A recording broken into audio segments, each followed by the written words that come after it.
नमस्कार। इस कथापटल पर मैं अनीता आप सभी का हार्दिक स्वागत करती हूँ। आज आपके लिए रविंद्र कालिया जी की कहानी गौरैया लेकर प्रस्तुत हूँ। हिंदी साहित्य में रविंद्र कालिया की ख्याति उपन्यासकार, कहानीकार और संस्मरण लेखक के रूप में रही है। रविंद्र जी को हम एक बेहतरीन संपादक के रूप में भी जानते हैं। धर्मयुग पत्रिका, नया ज्ञानोदय पत्रिका और वर्तमान साहित्य के लिए उनके योगदान को हम कैसे भूल सकते हैं। दोस्तों, आज की व्यस्त दिनचर्या में हम अपने आसपास के वातावरण से कटे कटे से रहने लगे हैं। वातावरण चाहे प्राकृतिक हो या सामाजिक, दिन प्रतिदिन अनेक पशु पक्षियों के विलुप्त होने की खबरें हम सुनते ही रहते हैं।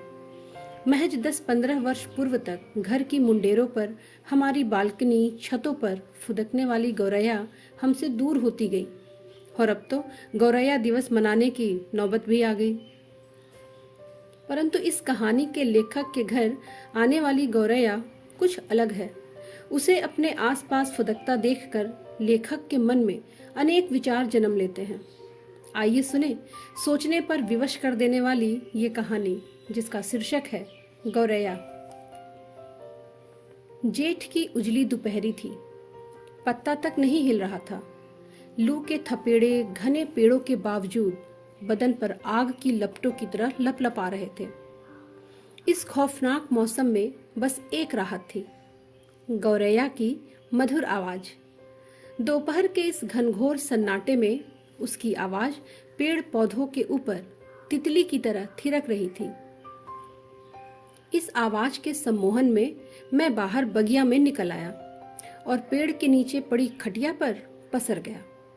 गौरैया चुप हो जाती तो लगता पूरी कायनात धू धू जल रही है, अभी सब कुछ जलकर राख हो जाएगा। गौरैया बोलती तो लगता अभी प्रलय बहुत दूर है, पृथ्वी पर जीवन के चिन्ह बाकी हैं। लगातार एक जिज्ञासा हो रही थी कि क्या कह रही है यह गौरैया। पृथ्वी के अन्य प्राणियों की तरह थोड़ी देर सुस्ता क्यों नहीं लेती। मैं उसकी आवाज को लिपिबद्ध भी करना चाहता था, मगर वर्णमाला में उपयुक्त वर्ण नहीं मिल रहे थे। काफी देर तक इस उधेड़ बुन में लगा रहा। जब कोई नतीजा नहीं निकला तो मैंने यह कोशिश छोड़ दी और एक सीधा सादा सरलीकरण स्वीकार कर लिया कि गौरैया हर हर महादेव कह रही है, गायत्री मंत्र का पाठ कर रही है, वेद की किसी ऋचा को याद कर रही है। नहीं, यह सरासर बकवास है। यह तुम्हारे भीतर का हिंदू बोल रहा है। दरअसल गौरैया कह रही है अल्लाह अकबर, नाराए तकबीर। अल्लाह अल्लाह की रट लगाए हुए है गौरैया। नहीं, ये चिड़िया कह रही है वाहे गुरु जी का खालसा, वाहे गुरु जी की फतेह। खालिस्तान की मांग कर रही है यह गौरैया। ये सब गुमराह करने वाली बातें हैं। वास्तव में वह अपने प्रेमी को पुकार रही है। थक गई है उसे बूटे बूटे पत्ते पत्ते पर खोजकर। अब निराश होकर इसी पेड़ की किसी शाख पर बैठी है और उसे पुकार रही है। मालूम नहीं कुछ खाया है कि नहीं, कहीं भूखी तो नहीं है ये गौरैया, कहीं आरक्षण के प्रश्न पर अनशन पर तो नहीं बैठ गई। जानना जरूरी है कि कहीं आत्महत्या का निश्चय तो नहीं कर बैठी। उड़ते उड़ते कहीं से घल्लू घारा का नाम तो नहीं सुनाई। अब इंसानों के दिल में तरह तरह की खुराफातें जन्म ले रही हूं तो ये पेड़ पौधे जीव जंतु उससे कैसे निरपेक्ष रह सकते हैं।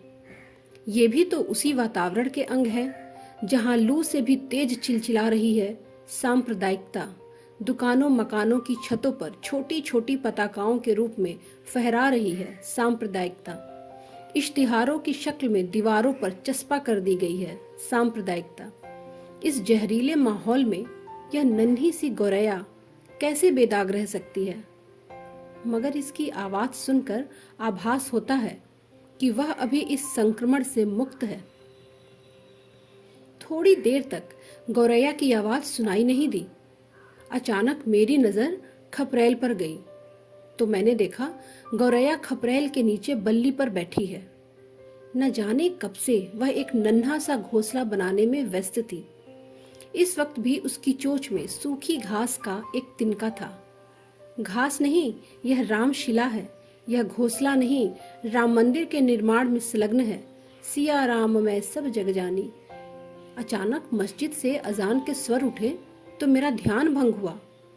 मैं भी जुनून में क्या क्या सोचता चला जा रहा था। मुझे याद आया, इस इमारत के ठीक पीछे मस्जिद है और सामने पीपल के पेड़ के नीचे हनुमान जी का मंदिर। इस समय जहां मैं बैठा था वहां से सामने देखने पर मंदिर का कलश और पीछे देखने पर मस्जिद का गुंबद दिखाई देता है। अगर मैं पूरब की तरफ मुंह करके बैठ जाऊं तो कह सकता हूं बाएं मंदिर है और दाएं मस्जिद, बीच में मेरा घर है। गौरैया ने भी बहुत समझदारी का परिचय देते हुए ठीक मंदिर और मस्जिद के नीचे अपने नीड़ के लिए स्थान चुना था, वरना कौन रोक सकता था इसे मंदिर के किसी झरोखे अथवा मस्जिद के किसी वातायन में अपने लिए 6 इंच जगह का जुगाड़ करने से। मगर नहीं, गौरैया धर्म के पचड़े में पड़ना नहीं चाहती। मैं देर तक उसे नीड़ निर्माण के कार्य में संलग्न देखता रहा।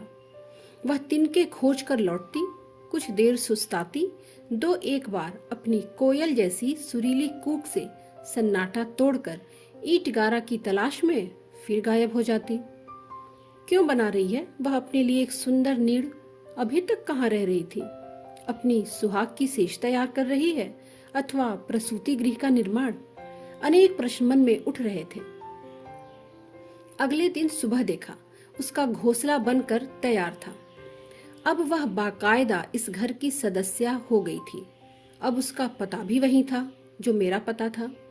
वह बेखटके अपने प्रेमी से पत्राचार कर सकती थी, अपना राशन कार्ड बनवा सकती थी, अपना वोट बनवा सकती थी, पहचान पत्र। कुछ ही दिनों में मेरी उससे अच्छी खासी दोस्ती हो गई। एक दिन रोशनदान पर आ बैठी और मुझे जवाब तलब कर लिया। आज बाहर क्यों नहीं आए? मेरे सामने बैठकर सिगरेट क्यों नहीं फूका? अच्छा बाबा, आता हूँ, तुम राग शुरू करो, मैं आता हूँ, मैंने कहा। दरअसल उससे दोस्ती होने के बाद मेरा समय अच्छा बीत रहा था। अपनी 1 सप्ताह की मित्रता में ही उसने मुझे राग भैरवी से लेकर राग जयवंती तक सुना डाले। मैंने महसूस किया इसकी आवारागर्दी कुछ कम हो गई है। हमेशा अपने नीड़ में नजर आती। एक दिन सुबह तो मैं खुशी से पागल हो गया जब मैंने देखा उसके अगल बगल 2 नन्ही गौरैया और बैठी थी। घर में उत्सव हो गया। नए सदस्यों का गर्मजोशी से स्वागत हुआ। घर जैसे सोहर गाने लगा। भय प्रगट कृपाला दीन दयाला कौशल्या हितकारी, 12 घी के दिए सतगुरु नानक परगटिया। गौरैया के बच्चे पूरे परिवार के सदस्यों के संरक्षण में पलने लगे। उनकी छोटी से छोटी हरकत पर चर्चा होती। एक दिन पता चला गौरैया सुबह से गायब है और बच्चे अकेले पड़े हैं। दोपहर को बाहर गया तो देखा गौरैया अभी तक नहीं लौटी थी। दोनों बच्चे टुकुर टुकुर मेरी ओर निहार रहे थे, जैसे माँ की शिकायत कर रहे हों। मैं उनकी मदद करना चाहता था, मगर समझ नहीं पा रहा था इस वक्त इन्हें किस चीज की जरूरत है। शाम हो गई, गौरैया नहीं लौटी। मैं चिंतित हो उठा। क्या होगा इन बच्चों का? कौन कराएगा इन्हें भोजन? ये तो अभी उड़ान भी नहीं भर सकते। यह गनीमत थी कि गौरैया ने काफी ऊंचे स्थान पर अपना नीड़ बनाया था, वरना बिल्ली अब तक इन्हें डकार चुकी होती। मैंने कई बार बिल्ली को इन बच्चों की ओर हसरत भरी निगाहों से ताकते देखा था। बिल्ली थोड़ी देर उछल कूद भी मचाती थी, मगर ये बच्चे उसकी पहुंच के बाहर थे। थक हार कर वह लौट जाती। गौरैया को नहीं आना था, नहीं आई। मैंने रात को भी कई बार टॉर्च जलाकर देखा। दोनों बच्चे चुपचाप अकेले बैठे थे। शायद सोच रहे थे कहाँ रह गई उनकी माँ, कहीं रास्ता तो नहीं भटक गई। वे कब तक भूखे प्यासे पड़े रहेंगे। कल तक जिस गौरैया पर मुझे लाड़ आ रहा था, आज मैं उससे बेहद नाराज था। मैंने उसकी छवि एक ममतामयी माँ के रूप में देखी थी। मेरी कल्पना में भी नहीं था कि वह अपने नन्हे मुन्नों के प्रति इस कदर निर्दयता और क्रूरता दिखाएगी। इस समय मैं इतने क्रोध में था कि वह सामने पड़ जाती तो 1-2 झापड़ रसीद कर देता। ढाढ़स बंधाने के लिए मैंने बच्चों को पुकारा। अंधेरे में पुचकार सुनकर बच्चों ने पंख फड़फड़ाए। मैंने घोंसले में लाई चने के कुछ दाने फेंक दिए और खिन्न मन से लौट गया। अब सो जाओ चुपचाप, एक चिड़िया के पीछे पागल हो रहे हो, पत्नी ने कहा। हो सकता है बीच में आकर किसी समय बच्चे को खिला पिला गई हो। नहीं, वह आई ही नहीं, बच्चे भूख से निढाल पड़े हैं, मैंने पत्नी को बताया। घोंसले में लाई चने डाल आया हूं, शायद वे चुग ले। पत्नी ने व्यंग से कहा, जाओ बोतल से दूध भी पिला आओ, और करवट बदल ली। मैंने जल भुनकर जवाब दिया, सब औरतें स्वार्थी होती हैं, गौरैया की तरह, और आंखें मूंद ली। सुबह जब नींद खुली तो मैं आंख मलते हुए घोंसले की तरफ लपका। यह देखकर संतोष हुआ कि गौरैया दोनों बच्चों के बीच एक गर्वीली और समझदार माँ की तरह बैठी थी और बारी बारी से दोनों बच्चों को चोंच में अपनी चोंच से कुछ खिला रही थी। मैं भी कुर्सी डालकर बैठ गया और देर तक माँ बच्चों का लाड़ प्यार देखता रहा। बच्चों के प्रति आश्वस्त होकर मैं भी अपने काम में व्यस्त हो गया।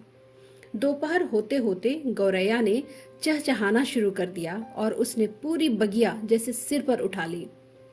मगर मुझे मालूम नहीं था दोपहर के बाद मुझे एक और आघात मिलने वाला है। शाम को जब बाहर निकला तो पाया घोंसले से न केवल गौरैया गायब थी, बल्कि एक बच्चा भी लापता था। सहमी हुई छोटी गौरैया अकेली बैठी थी। मुझे आशंका हुई कोई चील तो झपट्टा मारकर बच्चे को उठाकर नहीं ले गई, मगर यह संभव नहीं लग रहा था। घोंसले के ऊपर खपरेल का रक्षा कवच था, चील की नजर तो पड़ ही नहीं सकती इस नीड़ पर। फिर कहाँ गई दोनों गौरैया? मुझे ज्यादा देर परेशान नहीं रहना पड़ा। छोटी गौरैया रबर प्लांट के नीचे बैठी थी। मैं उसकी ओर बढ़ा तो वह उड़कर मुंडेर पर जा बैठी। वहां से उड़ान भरकर अनार के पेड़ पर उतर आई। अब वह रह रहकर छोटी छोटी उड़ानें भर रही थी। साफ लग रहा था वह उड़ने का आनंद ले रही है, अपनी क्षमता से खुद ही रोमांचित हो रही है। प्रत्येक उड़ान में वह एक छोटा सा सफर तय करती। फिर वह चिड़ियों के झुंड में शामिल हो गई। उनके बीच वह राजकुमारी लग रही थी। चिड़िया चुग रही थी और उनके बीच वह गर्दन उठाए बड़ी शान से बैठी थी, जैसे प्रत्येक चिड़िया को उसका संरक्षण प्राप्त हो। तुम भी कुछ चुग लो, तुम्हें क्या चुगना नहीं आता? मैंने कहा। खुद खाओ और अपनी बहन को भी खिलाओ। गौरैया ने मेरी बात की ओर ध्यान ही नहीं दिया और जाकर घोंसले में स्थापित हो गई। अब दोनों गौरैया सटकर बैठी थी, एक दूसरे की ओर टकटकी लगाकर देख रही थी। बड़ी गौरैया जैसे किसी मूक भाषा में अपनी प्रथम उड़ान का अनुभव बयान कर रही थी। अब वह भला घोंसले में क्यों बैठती? थोड़ी ही देर में वहां से फिर गायब हो गई। अब माँ बेटी दोनों गायब थी। मैंने बहुत देर तक उनकी प्रतीक्षा की, मगर दोनों का कुछ अता पता नहीं था। आवारा निकल गई, मैंने घोंसले में बैठी गौरैया की तरफ देखते हुए कहा। तुम्हारी माँ और बहन दोनों आवारा निकल गई, किसी का डर नहीं रहा उन्हें। आवारागर्दी पे निकली हुई हैं, अब लौट के आए तो बात मत करना उनसे, कुट्टी कर लेना, उन्हें देखते ही मुंह फेर लेना। देर रात तक दोनों गायब रही। मैं कुछ ऐसे परेशान हो रहा था जैसे घर से मेरी पत्नी और बेटी गायब हो। गौरैया की आवारागर्दी का तो मुझे एक रोज पहले आभास हो चुका था और उस नन्ही गौरैया के व्यवहार से मैं बहुत क्षुब्ध था, जिसे पैदा हुए अभी जुम्मा 4 दिन नहीं हुए थे। इसी को कहते हैं पर निकलना। नए नए पर निकले हैं, है ना? इसी का गुमान है, मैंने मन ही मन कहा। बाहर जाकर फिसड्डी गौरैया की भी खबर नहीं ली। गौरैया के पूरे खानदान से मेरी अनबन हो गई। सुबह तक फिसड्डी गौरैया के भी पंख निकल आए। वह अपने अकेलेपन से एकदम अनभिज्ञ थी, बल्कि लग रहा था अपने अकेलेपन से प्रसन्न है। वह बार बार घोंसले से उतरती और रबड़ के चौड़े पत्ते पर बैठने की कोशिश करती, मगर ज्यों ही पत्ते पर बैठती पत्ता झुक जाता और वह फिसल जाती। हर बार वह गिरते गिरते रह जाती। कुछ देर घोंसले में विश्राम करती और दोबारा इसी खेल में लग जाती। मूर्ख, पत्ते पर नहीं डाल पर बैठो, मैंने उससे कहा। उसने मेरा परामर्श नहीं माना और फिर फिसलने का अपना खेल जारी रखा। दोपहर तक वह गमलों के बीच फुदकने लगी। मैंने सोचा, लगता है इसके भी पर निकल आए हैं। वह जिस प्रकार निश्चिंतता पूर्वक नीचे गमलों के नीचे चहलकदमी कर रही थी, मुझे लगा इसे बिल्ली का शिकार बनते देर ना लगेगी। मैं देर तक उसकी रखवाली करता रहा। न उसे अपनी चिंता थी, न माँ बहन को उसकी चिंता थी। इन चिड़ियों को मुफ्त का चौकीदार जो मिल गया था। मैं बुदबुदाया। जब तक वह घोंसले में नहीं लौट गई, मैं बगिया में ही बैठा रहा। मन ही मन मैंने तय कर लिया, इन चिड़ियों पर और समय नष्ट नहीं करूंगा। नादानी और बेवफाई इनकी रग रग में भरी है। पहले तो ये अपनी आवाज से रिझाती हैं, हरकतों से सम्मोहित करती हैं और पर निकलते ही बेवफाई पर आमादा हो जाती हैं। मैंने तय किया, आज दोपहर को बाहर नहीं जाऊंगा।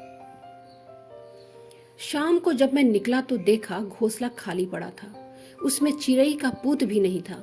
मैंने तमाम पेड़ पौधों पर नजर दौड़ाई, पत्ता पत्ता बूटा बूटा छान मारा।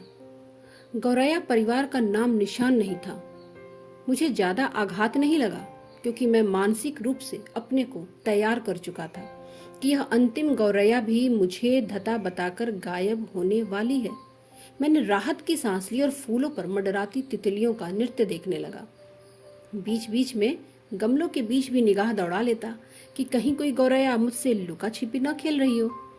थोड़ी देर बाद मेरी दृष्टि मंदिर के कलश पर पड़ी तो मैं देखता रह गया। गौरैया का पूरा परिवार वहीं बैठा था, निश्चिंत, प्रसन्न। थोड़ी थोड़ी देर में उनकी चोंच से चोंच मिलती और अलग हो जाती। उनकी आजादी से मुझे ईर्ष्या होने लगी। तीनों अत्यंत मौज मस्ती में वहां बैठी पिकनिक मनाती रहीं। पत्नी पास से गुजरी तो मैंने उसे रोक लिया। कहा, वह देखो, छोटा परिवार, सुखी परिवार, तीनों आजाद पंछी की तरह इत्मीनान से मंदिर के कलश पर बैठी हैं। हाँ, कितना अच्छा लग रहा है तीनों को एक साथ देखकर। जानती हो मंदिर के कलश पर क्यों बैठी हैं? क्यों बैठी हैं? क्योंकि इन्होंने एक हिंदू के घर जन्म लिया है। कुछ संस्कार जन्मजात होते हैं। अकारण नहीं है कि विश्राम के लिए इन्होंने मंदिर को चुना है। पत्नी बिफर गई। फितूर भर गया है तुम्हारे दिमाग में। थोड़ी देर पहले ही मैंने देखा था, तीनों मस्जिद के गुंबद पर बैठी थी। अजान के स्वर उठे तो मंदिर पर जा बैठी। लाउडस्पीकर का कमाल है ये। मैं निरुत्तर हो गया। मंदिर में आरती शुरू हुई तो तीनों अलग अलग दिशा में उड़ गई। थोड़ी देर बाद तीनों बगिया में उतर आईं। उस दिन से आज दिन तक उन्होंने घोंसले की तरफ मुड़कर भी नहीं देखा था। बहरहाल गौरैया मुझे भूली नहीं। दिन में एक दो बार बगिया में दिखाई दे जाती, कभी एक और कभी तीनों। मैं अक्सर सोचता हूँ, क्या जन्मभूमि का आकर्षण खींच लाता है इन्हें यहाँ। जन्मभूमि नाम से ही मुझे अब दहशत होने लगी है, मगर मुझे विश्वास है यहाँ फसाद की कोई आशंका नहीं है, क्योंकि यहाँ एक चिड़िया ने जन्म लिया था, भगवान ने नहीं। दोस्तों, आशा करती हूँ कि आपको कहानी पसंद आई होगी। आप इस चैनल को लाइक करें, सब्सक्राइब करें और हाँ, अपने साहित्य प्रेमियों दोस्तों में इसे शेयर भी करें। कहानी सुनने के लिए